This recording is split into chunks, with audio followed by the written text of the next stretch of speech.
Okay. तो सबसे पहले तो ये समझो कि whenever we talk about database, that basically means a repository or a location where we collect all our data। जहां पे हमारा सारा का सारा डाटा कलेक्ट होगा वो मेरे डाटाबेस होगा। तो डाटाबेस के केस में हमको ये समझना बहुत जरूरी है कि जब भी हम डाटाबेस की बात करेंगे तो हमारे दिमाग में एक पिक्चर अपने आप आ जानी चाहिए कि भैया we have huge amount of data, और उस डाटा को हमें एक्सेस भी करना है, उस डाटा को हमें मैनिपुलेट करना है, उस डाटा को हमें सॉर्ट करना है, उस डाटा में हमको कुछ सर्च करना है। बट अब ये छोटा मोटा डाटा नहीं है, we have a huge amount of data. तो इस टॉपिक को समझने के लिए तुम्हारी सोच में डाटाबेस होना बहुत जरूरी है। सोच में डाटाबेस का मतलब तुम्हारी सोच में एक ह्यूज अमाउंट ऑफ डाटा होना बहुत जरूरी है, क्योंकि जितनी गहरी सोच होगी उतना ही टॉपिक अच्छे से समझ में आएगा। क्योंकि आज की डेट में जो भी मार्केट के अंदर कंप्यूटर से रिलेटेड ऑनलाइन चलता है उसमें डाटाबेस एक बहुत इंपॉर्टेंट रोल प्ले करता है। फॉर एग्जाम्पल, अगर हम एग्जाम्पल की बात करें, फेसबुक की बात करते हैं। Facebook have millions of customers. अब हर एक कस्टमर की इंफॉर्मेशन, अगर तुमने सपोज फेसबुक का अकाउंट बनाया, तो फेसबुक का अकाउंट बनाते समय फेसबुक ने तुमसे बहुत सारी इंफॉर्मेशन ली थी। तुम्हारा नाम क्या है, तुम्हारा ईमेल आईडी क्या है, तुम्हारा फोन नंबर क्या है, तुम्हारा जेंडर क्या है। तो यानी कि जो फेसबुक ने तुम्हारी इंफॉर्मेशन ली, ऐसे ही वो जितने भी मिलियंस ऑफ कस्टमर है सबकी इंफॉर्मेशन लेगा। अब सोचने वाली बात ये है, जितने भी ये मिलियंस ऑफ कस्टमर्स हैं जिनकी इंफॉर्मेशन हमारा फेसबुक, ट्विटर, व्हाट्सएप स्टोर कर रहे हैं, इनको वो कहीं ना कहीं तो रखते होंगे। अगर ये वो इंफॉर्मेशन कहीं ना कहीं रख रहे हैं, that means they have some physical structure that is storing all the information of these millions customers। सोच के देखो बेटा, सोचो, बस तुम्हें सोच रहा है आज की क्लास में, समझना नहीं है कुछ भी, खाली सोचने का काम है आज का। दूसरा एग्जांपल देखो, हमने 11th क्लास में एग्जांपल किया था ट्रेन का, याद है सबको?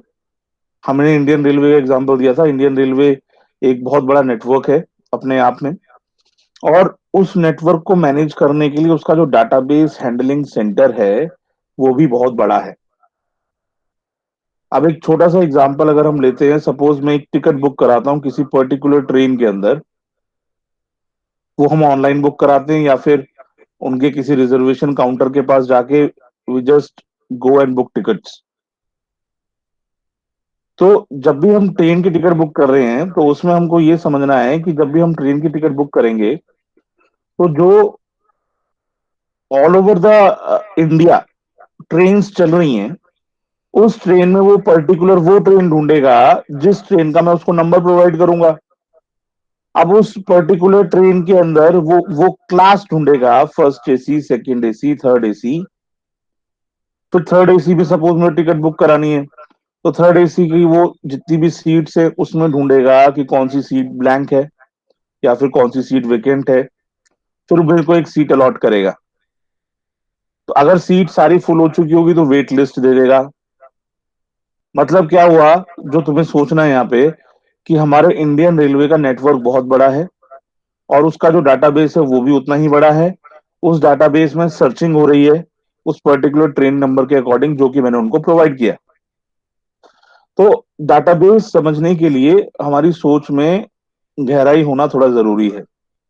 आज की डेट में जितनी भी गवर्नमेंट की स्कीम्स हैं, जो भी हम ऑनलाइन फॉर्म फिल करते हैं या फिर जो भी हम ऑनलाइन सपोज हमने ड्राइविंग लाइसेंस के लिए ऑनलाइन अप्लाई किया, आधार कार्ड के लिए ऑनलाइन अप्लाई किया, किसी भी चीज के लिए अगर हम ऑनलाइन अप्लाई करते हैं, मतलब क्या है इस चीज का, कि गवर्नमेंट के सर्वर्स में डाटाबेस मैनेज हो रहा है और उस डाटाबेस के अंदर हमारी सारी की सारी इंफॉर्मेशन स्टोर की जा रही है। तो इस चीज से हमको ये समझना जरूरी है कि डाटाबेस अपने आप में आज की डेट का सबसे इंपॉर्टेंट टॉपिक है।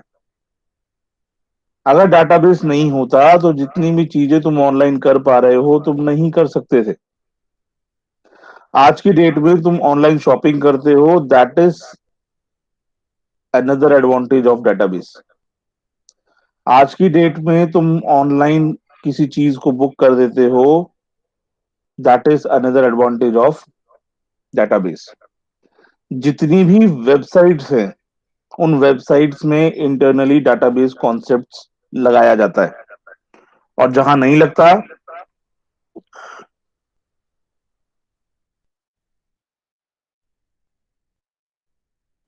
जहां पे नहीं लगेगा डेटाबेस कॉन्सेप्ट, वहां पे हम डाटा को स्टोर नहीं कर पाएंगे। तो ये हमारे सारे टॉपिक्स हैं, these all are the topics that we have to understand.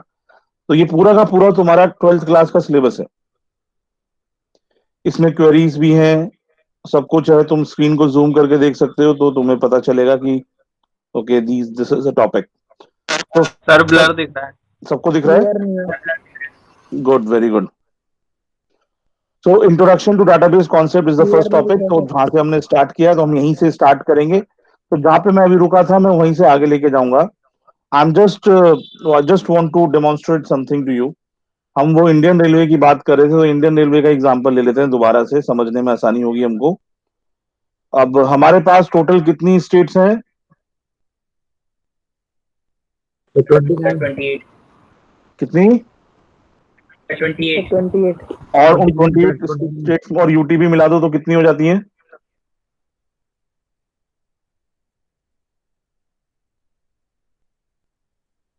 बोलो। सर 36। चलो, हम एक रफ आइडिया ले लेते हैं, क्योंकि हमें कैलकुलेशन करनी है। 35। अब एक स्टेट में कितने रेलवे स्टेशन हैं? Rough idea. अब दिल्ली में देखो, दिल्ली में लगभग 50-60 के करीब रेलवे स्टेशन हैं, जिसमें 4-5 रेलवे स्टेशन ऐसे हैं जो कि बहुत इंपॉर्टेंट है। अब दिल्ली तो एक छोटी सी जगह है। अगर हम यस यूपी सर। की बात करें, तो यूपी में 258 रेलवे स्टेशन हैं। महाराष्ट्र में इतने सारे रेलवे स्टेशन हैं। गुजरात में बहुत सारे रेलवे स्टेशन है, राजस्थान है। तो हम एक एवरेज ले लेते हैं जो हमारे रेलवे स्टेशन का, दैट इज 60।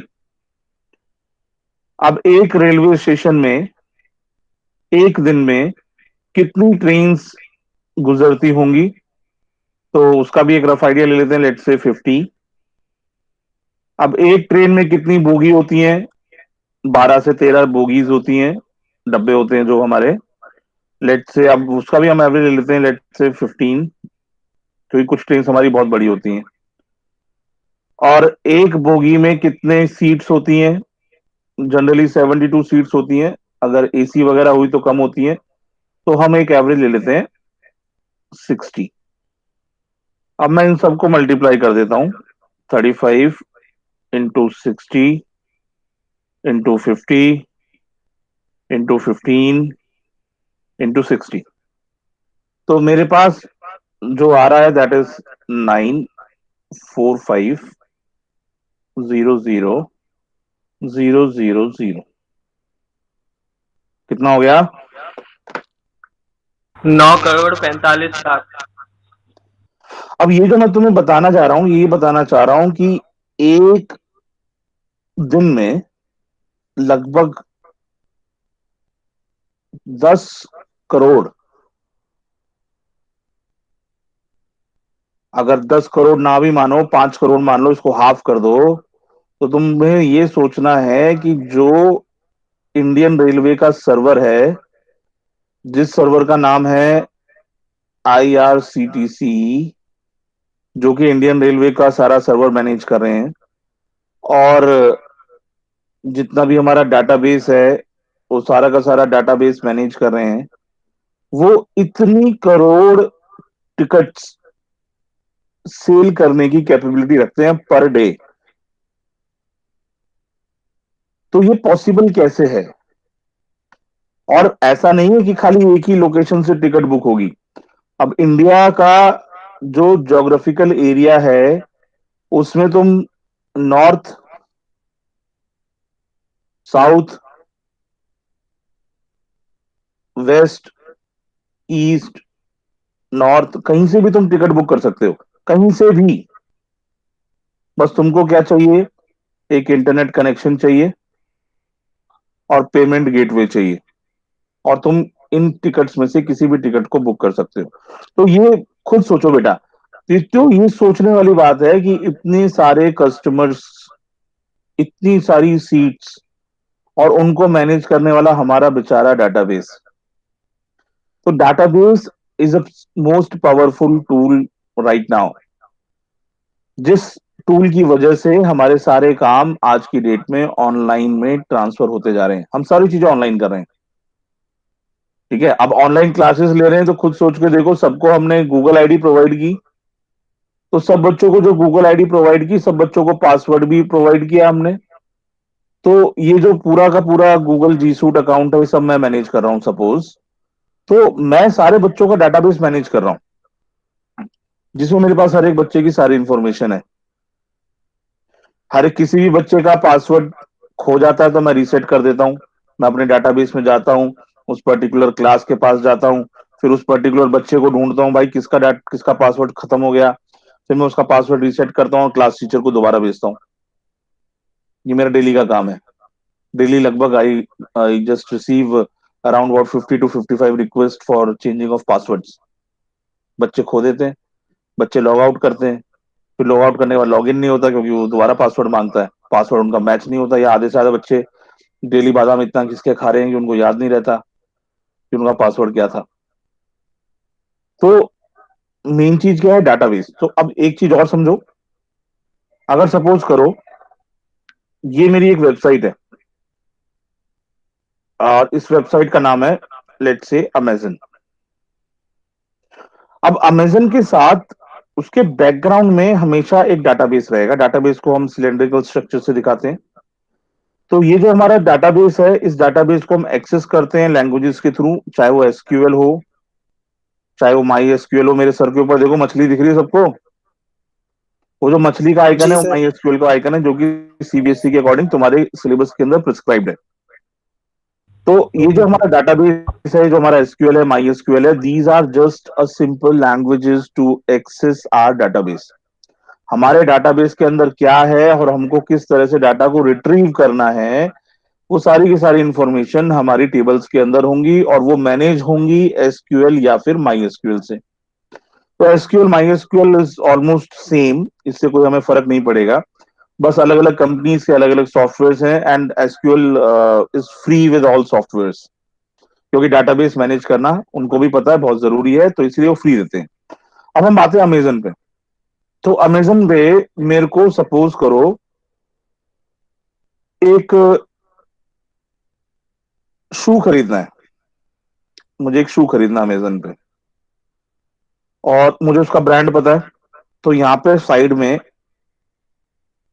यहाँ पे हमारे फिल्टर्स होते हैं, जिन फिल्टर्स को मैं सेलेक्ट करता हूं, और फिल्टर सेलेक्ट करने के बाद सपोज करो मैंने अभी शॉप बाय कैटेगरी किया, वहां पे मैं फुटवेयर पे गया, शूज पे क्लिक किया, तो उसके पास जितने भी शूज थे उसने सारे के सारे शो कर दिए, और उसके पास लगभग 60,000 शूज थे, उसने शो कर दिए।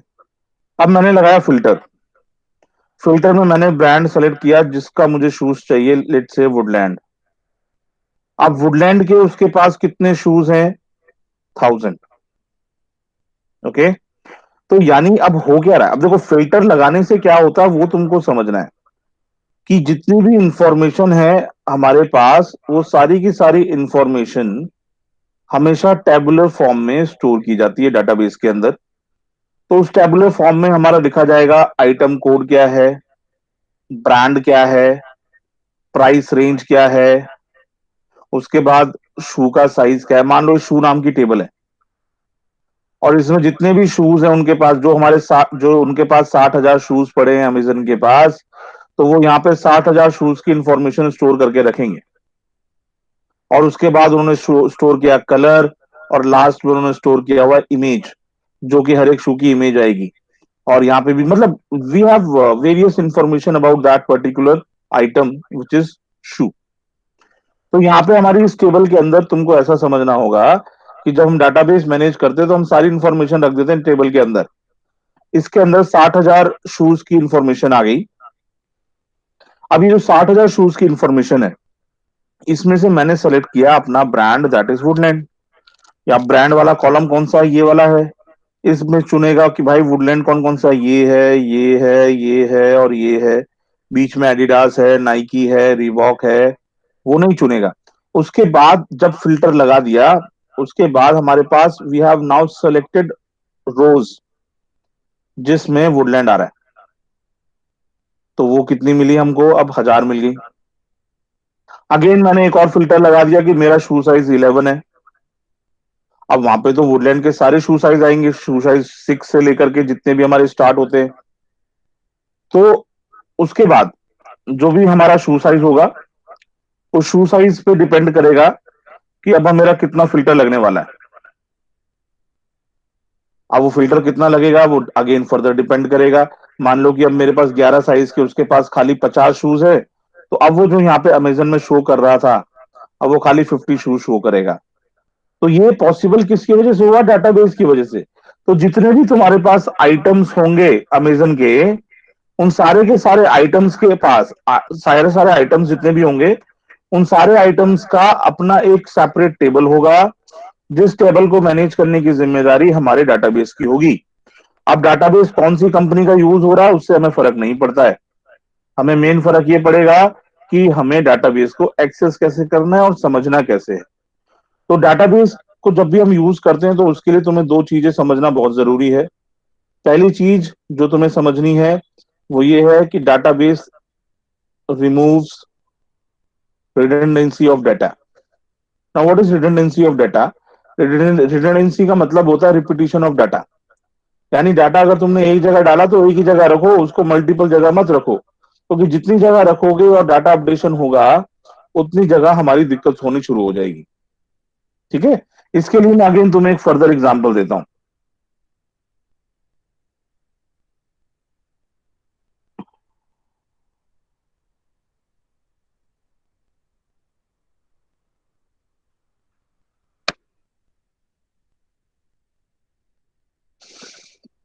मान लो, अच्छा मैंने 11th क्लास में क्या कॉलेज और हॉस्टल का एग्जांपल दिया था? No sir. नहीं दिया था? No sir. अरे आप देखो, ध्यान से देखना।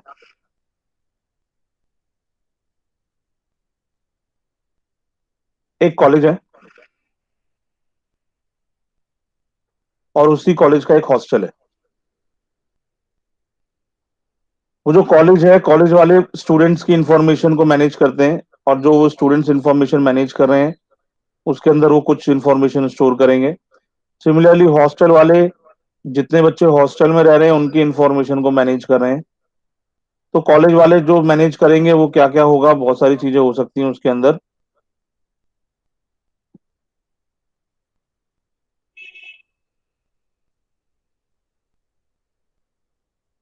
तो उसमें है सबसे पहले एडमिशन नंबर है, बच्चे का नाम है, father name, mother name, course कौन सा है, फीस कितनी है, इस तरह से डिटेल्स स्टोर की हुई हैं। इसी तरह से हॉस्टल ने स्टोर किया हुआ एडमिशन नंबर क्या है, कौन सा रूम नंबर अलॉटेड है, नेम क्या है, फादर नेम क्या है, मदर नेम क्या है, और कॉन्टैक्ट नंबर क्या है। कॉन्टैक्ट नंबर इन्होंने भी स्टोर किया हुआ है। तो बेटा अब यहाँ पे तुम्हें क्लियरली दिख रहा है कि डाटा रिपीट हो रहा है, जिसमें admission number, name, father name, mother name, contact number, ये चीज ऐसी है जो कि रिपीट हो रही है कॉलेज के पास भी और हॉस्टल के पास भी। तो ये हम वो चीज समझ रहे हैं कि डाटाबेस आने से पहले क्या दिक्कतें होती थी और डाटाबेस आने के बाद वो दिक्कतें कैसे सॉल्व हुई। हमें एग्जांपल लेते हैं एडमिशन नंबर 101, उसका नाम है, अच्छा हमारी क्लास में कोई बच्चा है जिसका नाम वकार है? यस सर है। चलो वकार नहीं लेते हम, कोई और नाम ले लेते हैं, लेट्स से राज। इसके फादर नेम है एबीसी, मदर का नाम है पीक्यूआर, इसका कोर्स है बीटेक और इसकी फीस है 50,000। Contact number is 123।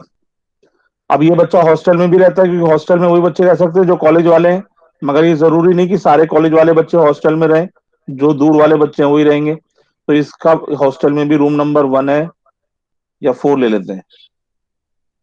उसका नाम है राज, फादर नेम है ABC, मदर नेम है PQR, कॉन्टेक्ट नंबर है 123।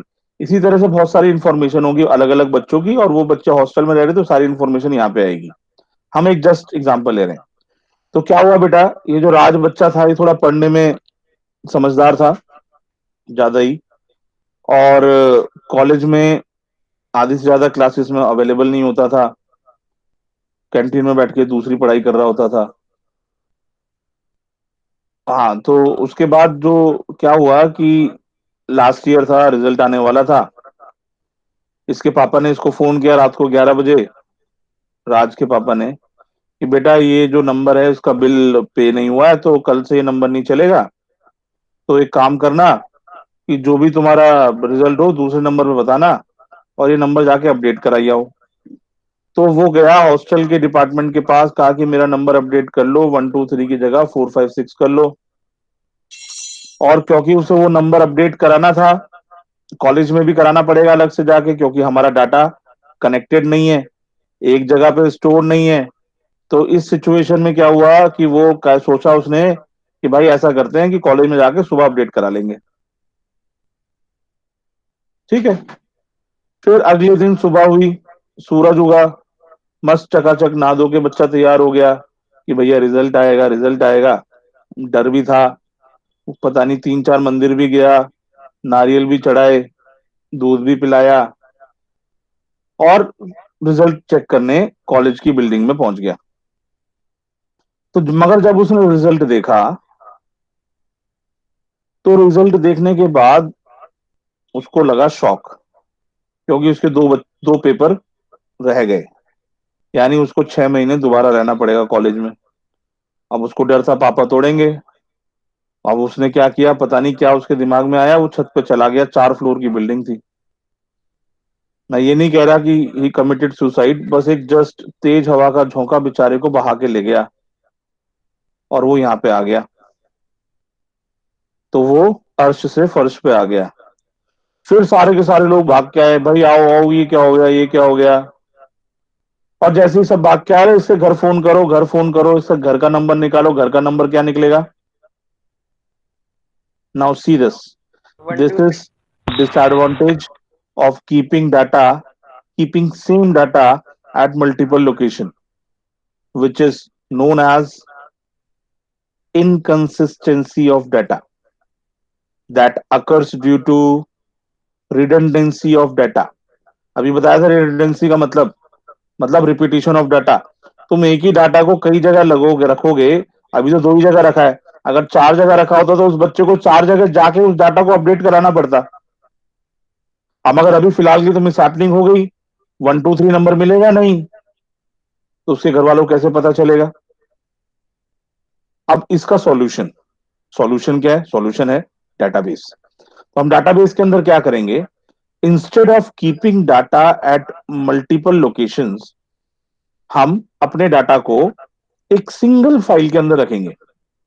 जो भी इंफॉर्मेशन है, एडमिशन नंबर है, नेम है, father name, mother name, contact number, और जो भी इंफॉर्मेशन है, और इसी को हम कॉलेज को भी दिखाएंगे, और इसी को हम हॉस्टल को भी दिखाएंगे।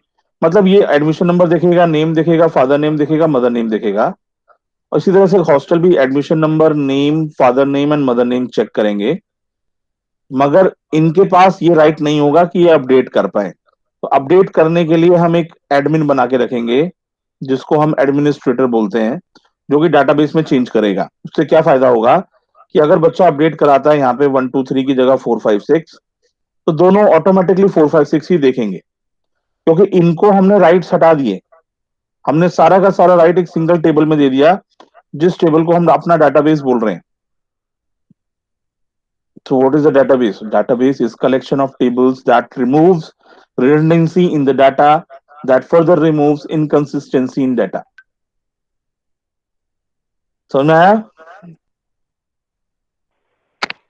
Yes. Yes, sir. Yes, कोई sir. डाउट किसी को यहाँ तक? कोई भी किसी को डाउट No, है तो? sir.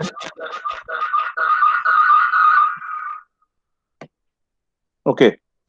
तो बेटा आज की क्लास हम यहीं पे खत्म कर रहे हैं। मैंने पहले ही बोला था कि आज खाली हमें सोचने का काम करना है और हमने बहुत कुछ सोच लिया।